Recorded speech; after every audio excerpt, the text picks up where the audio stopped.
How to install and set up Gboard on Samsung Galaxy phone. Hey there everyone, welcome back to the SkyTech Studio. So if you want to switch your Samsung Galaxy keyboard to Gboard, then here's how you can do this process. Super easy, but before we start the video, if you're new to the channel, please give it a thumbs up and subscribe to my channel because it really helps me out.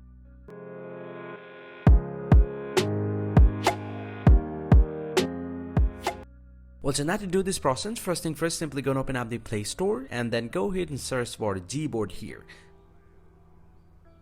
And once you search with the Gboard, you'll get to see the Google keyboard. You just need to go ahead and tap on install. And this will take a little time to install on your phone.